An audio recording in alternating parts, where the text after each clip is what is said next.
So I thought today I would do a simpler video, so talk about reading habits.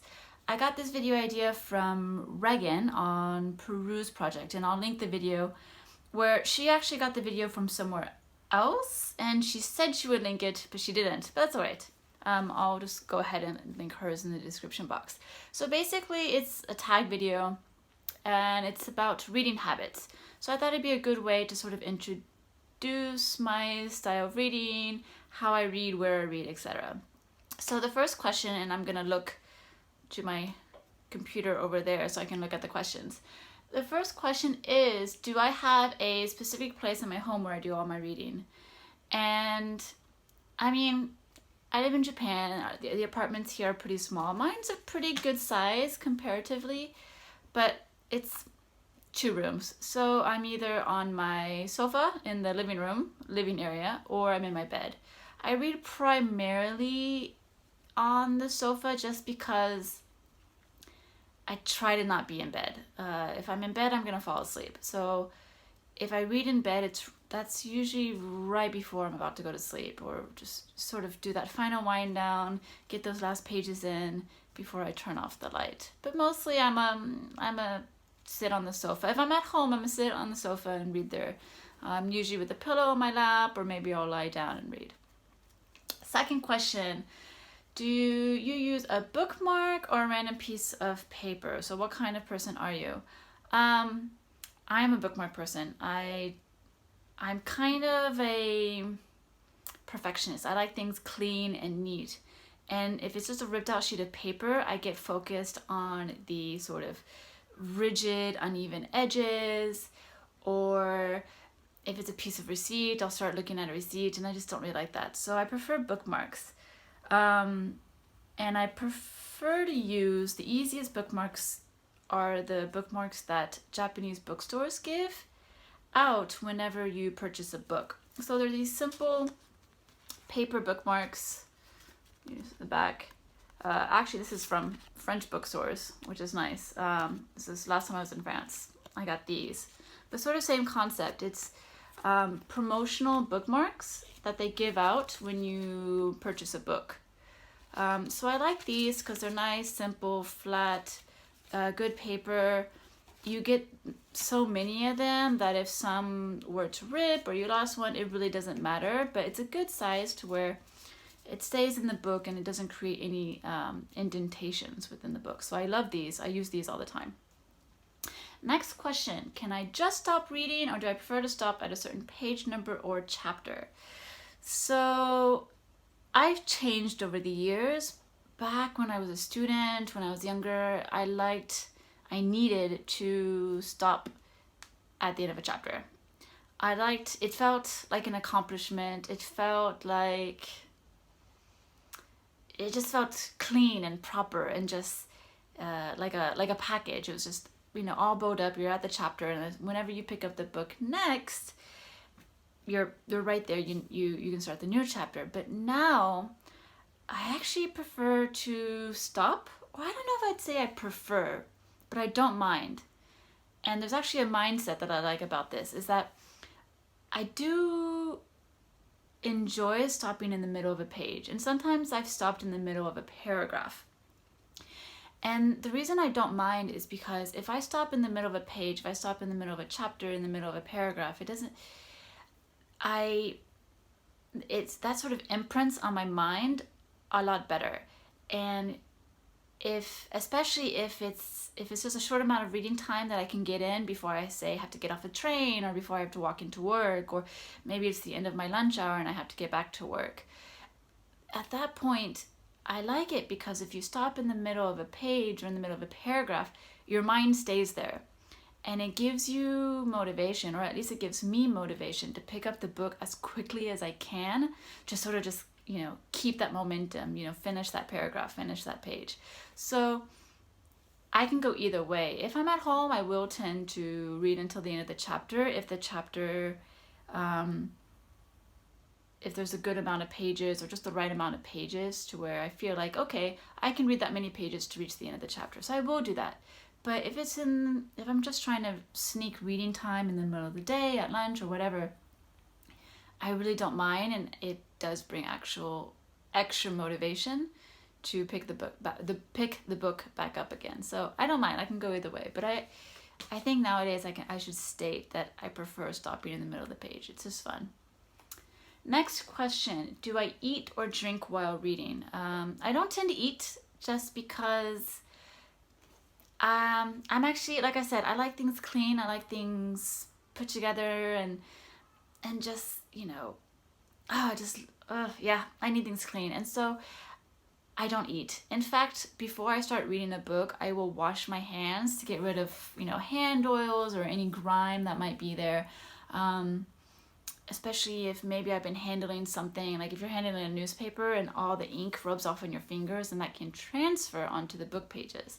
So I will actually wash my hands before reading a book, which means I definitely won't read.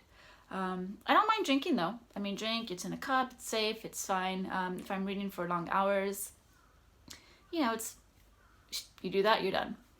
So next question, do I multitask, such as watching TV or listening to music while reading?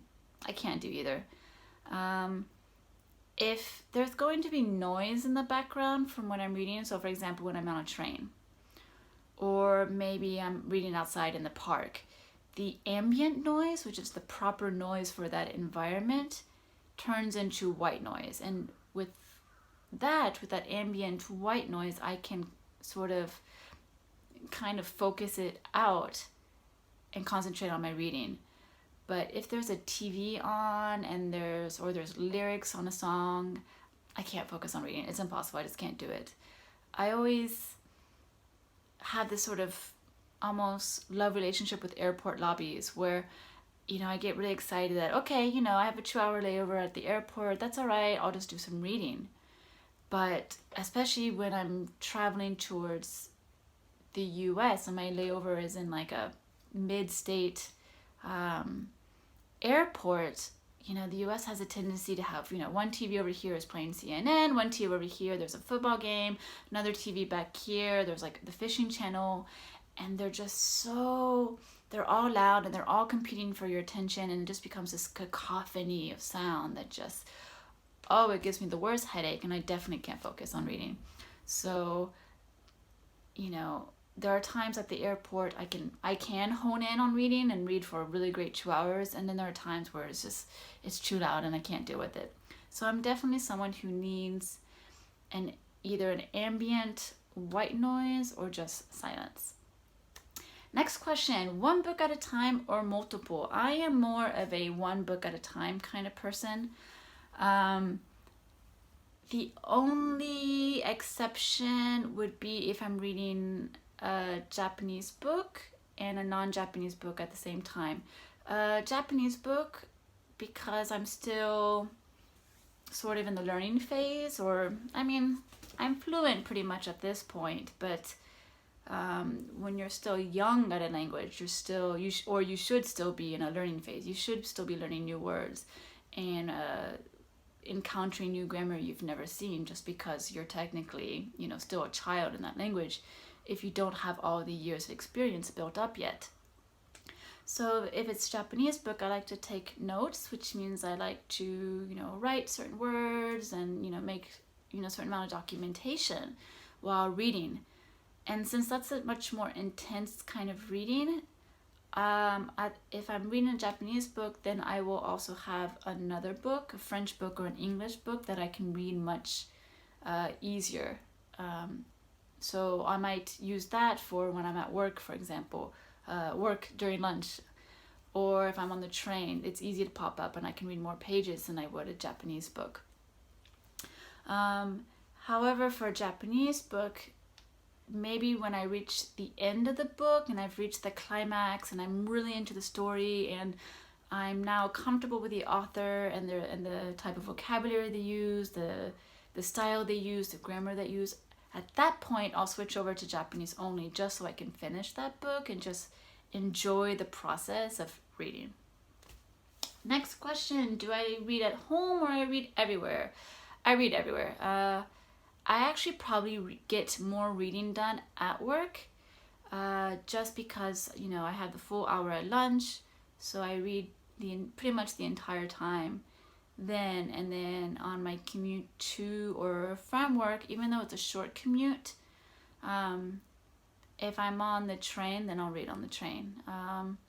So I actually get the majority of my reading done there, because when I'm at home, I tend to like watching TV, or I have to cook, or I have to practice the violin, or I go out and do one of the sports I play. So weekends it's the same thing. So I tend to read more during the week at work. So do work there, but you know, I also love reading outside. I do read on my sofa, so I'll read anywhere. Not a problem. Next book, reading out loud or silently in your head. The answer is silently in your head. I don't read out loud, and even if I'm reading silently in my head, I will notice myself slowing down when I notice myself actually voicing the words in my head. So even that, I try to avoid. I try to really just, it's that weird process where your eyes just go over the words and you're processing the words, but you don't actually have to voice them in your head. That's the best. That's when I read the fastest. That's when I'm the most focused on the book. And then usually when I start voicing things in my head, I start to slow down, and that's when I notice my focus is kind of, going to, that spot, I didn't clean it very well, or it's getting close to the time to, make dinner and things like that. So definitely silently in my head. I am with the Japanese book I'm reading right now. I am currently testing the reading out loud, theory that, it'll help you speak better, and it'll help you at that point, that every word that comes out of your mouth is proper Japanese. So I am doing that right now, but that's only because with all of the self-quarantine, I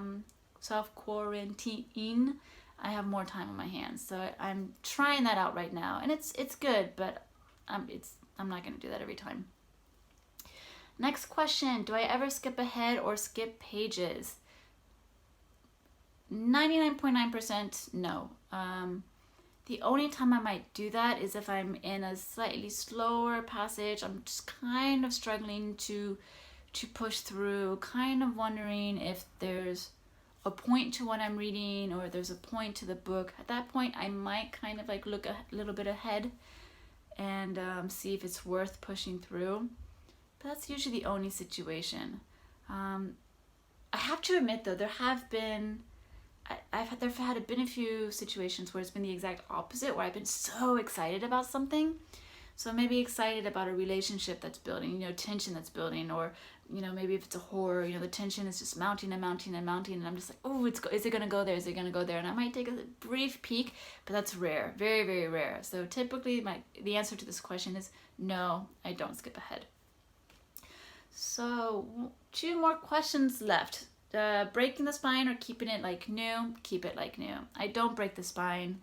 I don't tend to hold the book from the bottom. So this is the book I'm reading right now. Very good. And I don't even really read from the bottom. I will read a book like this. I hold it open like this. That way you can kind of keep the spine open like this, protect it, but you're still able to fully read the entire page. So keep my books like new, pristine. It almost looks like I haven't read them. I just like it. It's enjoyable. It's easier to handle the book afterwards. It's easy to store the book afterward, and it's easy to clean your bookshelves afterwards. So that's very important for me. I sound very anal retentive. I kind of am. I like things clean. I like things proper.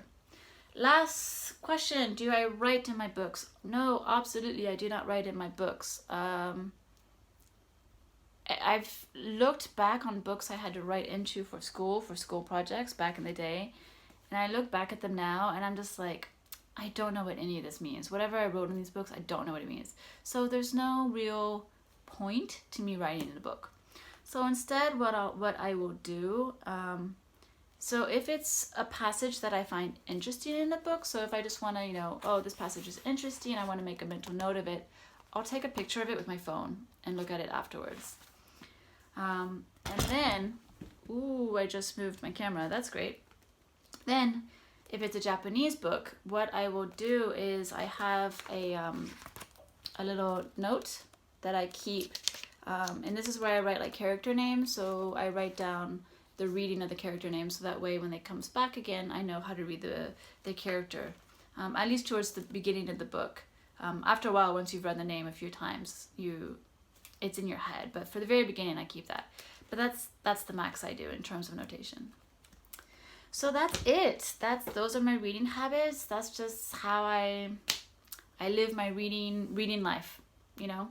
So right now I'm just, you know, reading the one book, French book about the Tiananmen Square. It's nonfiction. Love this cover. Absolutely adore it.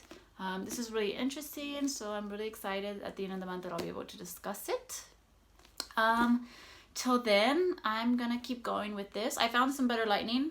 No books in the background, you know, whatever, but the lighting is better. So this is gonna be better. I think I'm gonna stick with this for future videos, and I hope to get a few more videos out soon. So thanks for watching. Bye.